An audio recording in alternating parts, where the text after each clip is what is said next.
सभा में नारी शक्ति वंदन विधेयक पर जमकर चर्चा हुई। विपक्षी दलों ने इस विधेयक का समर्थन तो किया, लेकिन राजनीतिक बयानबाजी भी खूब देखने को मिली। सरकार की ओर से गृह मंत्री अमित शाह ने चर्चा में हिस्सा लिया और कहा कि सभी काम संविधान के दायरे में किए गए हैं। और दिल्ली सहित राज्यों की विधानसभाओं में महिलाओं के लिए 33% आरक्षण के लिए लाए गए नारी वंदन बिल पर लोकसभा में जोरदार बहस देखने को मिली। सत्ता पक्ष हो या विपक्ष, सभी प्रमुख दलों ने बिल का समर्थन किया। बिल पर चर्चा में शामिल होते हुए गृह मंत्री अमित शाह ने साफ कहा कि महिलाओं को सशक्त बनाना मोदी सरकार के लिए हमेशा एजेंडे में रहा है। कुछ पार्टी के लिए महिला सशक्तिकरण एक पॉलिटिकल एजेंडा हो सकता है। कुछ पार्टियों के लिए महिला सशक्तिकरण, माननीय अध्यक्ष जी, एक राजनीतिक मुद्दा हो सकता है।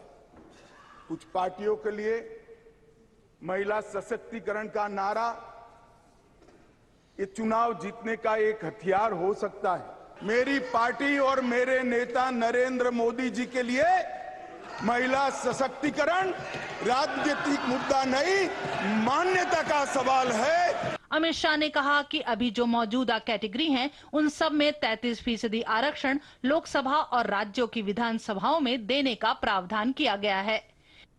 संविधान संशोधन आया है, इसमें आर्टिकल 330A और आर्टिकल 332A इसके माध्यम से वुमेन रिजर्वेशन का प्रोविजन हमने किया है और इसी के साथ साथ तीनों कैटेगरी में, सामान्य कैटेगरी में, एससी कैटेगरी में और एसटी कैटेगरी में वर्टिकल रिजर्वेशन देकर 1/3 सीटों को महिलाओं के लिए, माताओं के लिए आरक्षित करने का काम ये संविधान संशोधन जो मेघवाल जी लाए हैं उसको लेकर आए हैं। गृह मंत्री ने डिलिमिटेशन और जनगणना को लेकर भी चर्चा के दौरान कई सांसदों द्वारा उठाए गए मुद्दों पर अपनी बात रखी। उन्होंने कहा कि चुनाव बाद तुरंत ही जनगणना और परिसीमन का काम होगा। ओबीसी के मुद्दे पर गृह मंत्री ने विपक्षी दलों को करारा जवाब दिया। अमित शाह ने कहा कि देश को बीजेपी सरकार ने ओबीसी पीएम दिया है। भारतीय जनता पार्टी के सांसद में 29%, 85 सांसद ओबीसी कैटेगरी के हैं। कंपैरिजन करना है तो आ जाइए। और मंत्री, मान्यवर मंत्री भी 29 ओबीसी कैटेगरी के।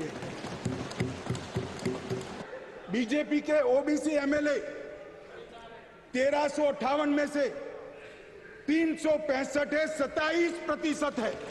ये सभी ओबीसी का राग आलापने वालों से ज्यादा है। बीजेपी के ओबीसी एमएलसी 163 में से 65 है, 40% है। ये 33% की बात करते हैं। मन से पिछड़ा वर्ग का कल्याण करने का काम हमारे नेता नरेंद्र मोदी जी ने किया। महिला आरक्षण से जुड़े संविधान संशोधन बिल पर सत्ता पक्ष और विपक्ष के तमाम नेताओं ने भी अपनी अपनी बात रखी। कांग्रेस की तरफ से सोनिया गांधी ने तो सत्ता पक्ष की तरफ से स्मृति ईरानी ने भी चर्चा में हिस्सा लिया।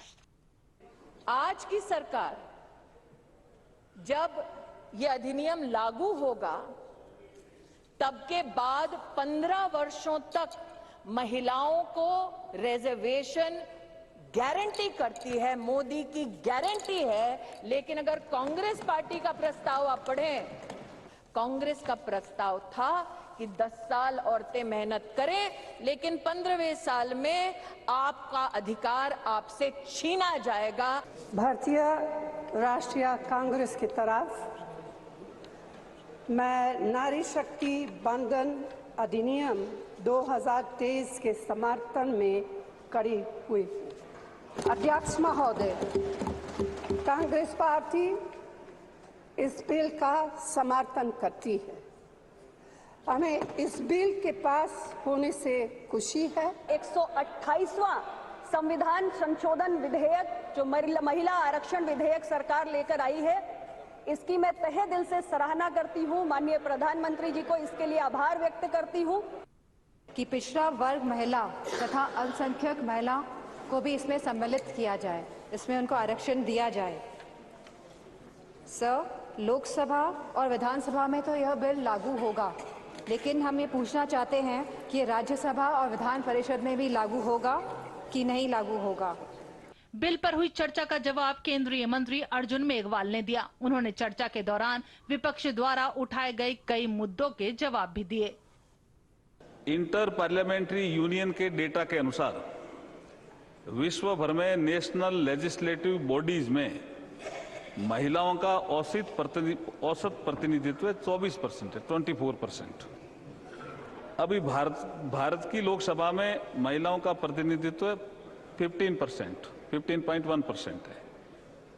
इस नारी शक्ति वंदन विधेयक के पारित होने के पश्चात हम ग्लोबल एवरेज से ऊपर उठकर 33% महिला भागीदारी सुनिश्चित करेंगे तो ही हमारा रैंक भी बढ़ेगी। लोकसभा में ये बिल पारित होने के बाद अब राज्यसभा में पेश किया जाएगा। राज्यसभा से पारित हो जाने के बाद लोकसभा और दिल्ली विधानसभा और राज्यों की विधानसभाओं में 33% सीटें महिलाओं के लिए आरक्षित करने का रास्ता साफ हो जाएगा। पार्लियामेंट टीम के साथ ब्यूरो रिपोर्ट, डीडी न्यूज।